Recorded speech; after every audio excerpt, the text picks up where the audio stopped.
Hello and welcome to your in-depth weekly horoscope for week commencing the 5th of June for the Sun or the Ascendant.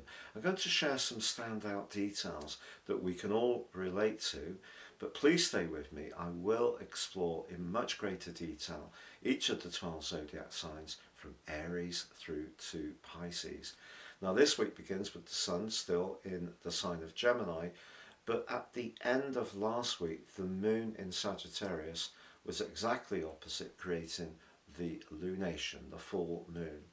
So I feel that there's a lot of conversation that could be going on, and some of it can be about relationships and some of it can be about finance.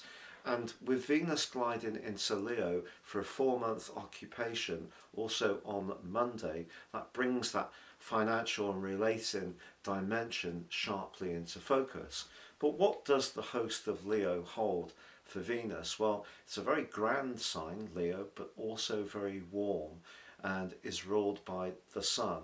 So it really is encouraging us to be more optimistic about the way we interact with one another. And because Mars, the planet of passion, is already waiting for Venus in Leo, that's a very dynamic combination. But we can still grapple with our everyday finances. Mercury is aligned with the planet of innovation on Monday and Tuesday. Some fresh approaches could work well.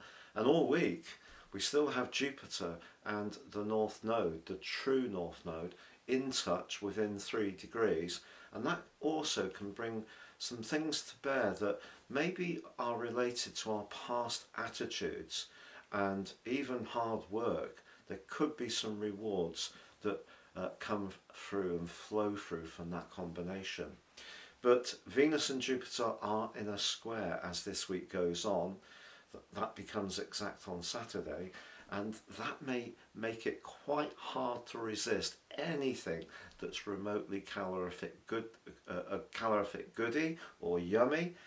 So if we're going out and having a good time at any kind of gathering, a diet plan could come under a degree of pressure.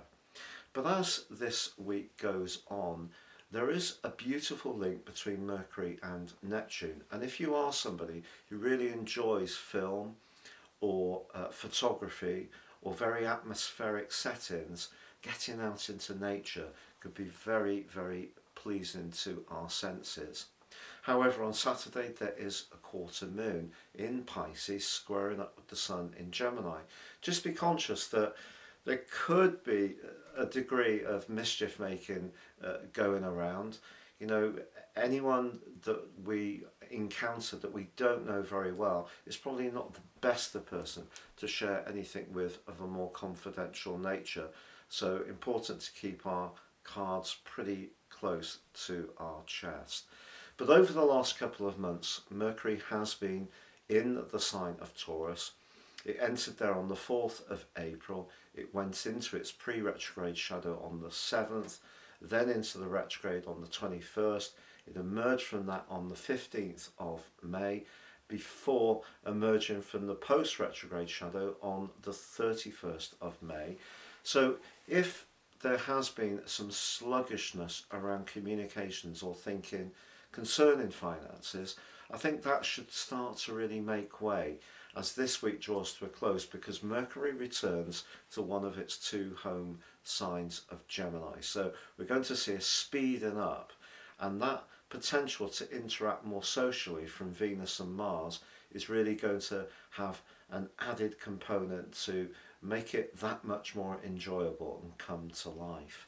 But also, as the week draws to a close, Pluto does inverse back into the sign of Capricorn, where it's been since 2008 for 15 years through to the 23rd of March.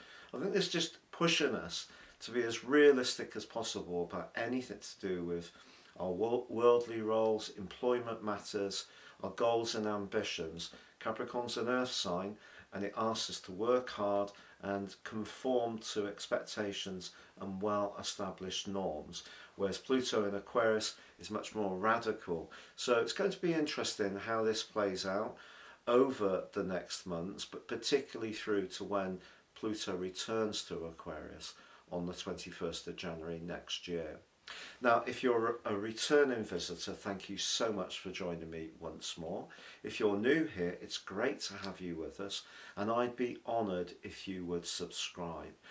Please click or tap on the bell notification symbol. Every time I drop a video, you will get an alert. And if you'd like to get your free written daily horoscope fired to your device each morning, please see the link beneath this video.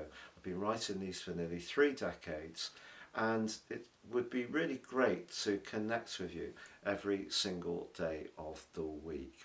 Now, in terms of ascending above zodiac astrology, if you would like to embrace the wonder of more serious astrology, if you give me 3 pieces of personal birth data of time, date and place of birth, I can produce for you your life roadmap report. This helps you to really understand what you were given at birth, how the patterns are playing out, but get a much more intimate understanding of what really makes you tick. Also, in my special package of 30% off, you can get your 12-month personal forecast, totally unique to you, which can give you searing insights. If you don't know your time, just tell me your place and date of birth, and I can produce your solar package, but also with a forecast with 30% off. Please see the link beneath this video for those two. So Virgo, your week commencing the 5th of June forecast begins with the fallout from the full moon still very much to the fore. You may want to grapple with those worldly ambitions through the energy of the sun.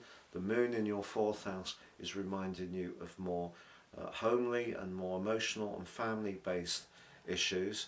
And just toggling between the 2 areas could prove a little bit of a challenge. Also because there's such a lot of energy in your sector of freedom, independence, and in some ways to do with experimentation.